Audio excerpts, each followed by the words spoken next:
Le Lion est toujours debout, ambiance des grands soirs au Stade Venal samedi, avec un coffre bien rempli et 16 000 spectateurs dans le stade pour assister à ce match retour des huitièmes de finale contre Montpellier. Une équipe devant laquelle il ne fallait pas prendre de but, si bien que la rencontre va nous donner un jeu surtout tactique. Premier coup franc pour Bernardet et une reprise de Loret qui de toute façon était hors jeu. Dans ces minutes initiales, ce sont les Montpelliérains qui tentaient le tout pour le tout. Mila ici donne le tournis et c'est un nouveau tir de Bernardet dans les bras de Rousset.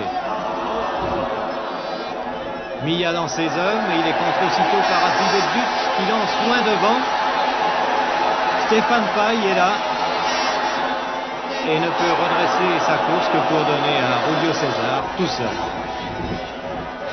Morin, Sauzé qui s'engage et c'est un corner concédé par les Montpelliérains. Bazdarevic, intervention de Rust qui retrouvait sa pelouse, la balle n'est pas perdue. Toujours le Yougoslave. Centre et les Montpelliérains ne peuvent que dégager la balle. Sauzé. Centre d'Henry. Dégagement de la tête de César et Pelletier place un bon tir qui passe de peu à côté. Et la sérieuse alerte pour les Sochaliens qui ont sauvé en corner. Sochaux et faute de Loret, on la revoit. L'arbitre, M. Delmer, n'a pas pu devoir sanctionner par un pénalty cette faute sur Bazdarevic. C'est reparti pour Sochaux.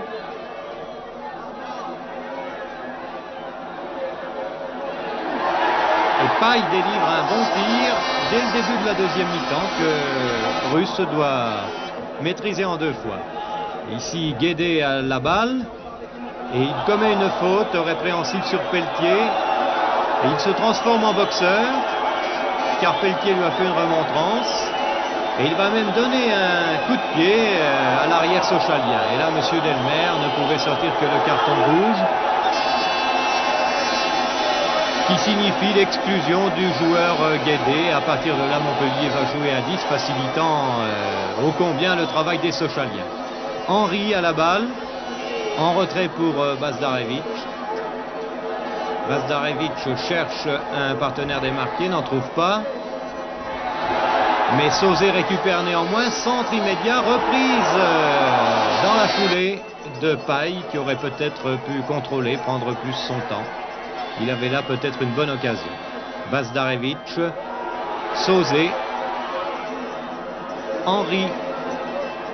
Centre d'Henry et Crossi lance une balle facile, là aussi.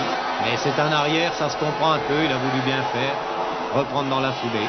Alors que là, il faut peut-être prendre plus son temps. Contre-pied de Sauzé qui tente sa chance de loin et Rust doit détourner en corner. Ce ballon chaud.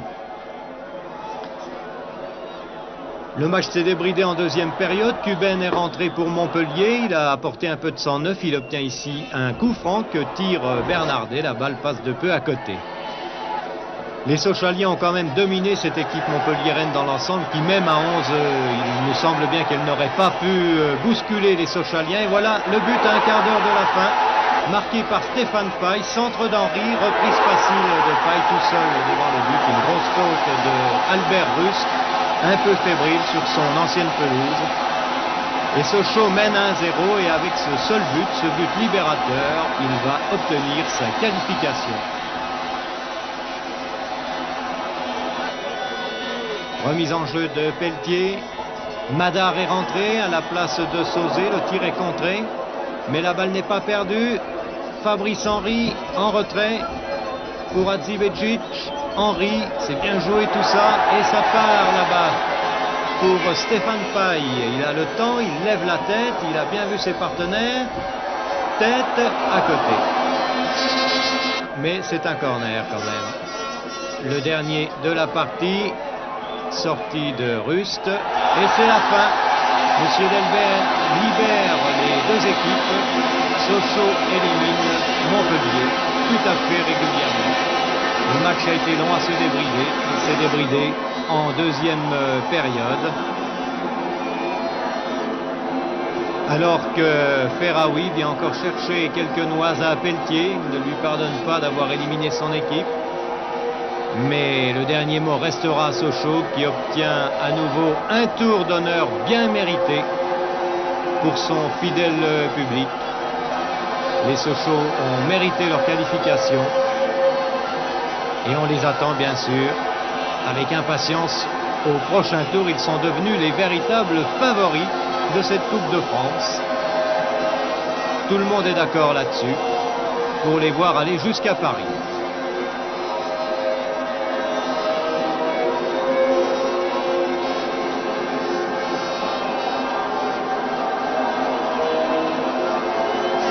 Il fallait quand même jouer avec notre tête ce soir. On ne pouvait pas partir à l'abordage et jouer l'offensive à fond. D'ailleurs, on s'excuse un peu pour le public car on n'a pas fourni une prestation de qualité comme auparavant. Mais il faut nous comprendre, il y avait quand même Montpellier en face. Et puis on avait un avantage acquis au match aller qui était à préserver. Je pense qu'on a joué avec beaucoup d'expérience.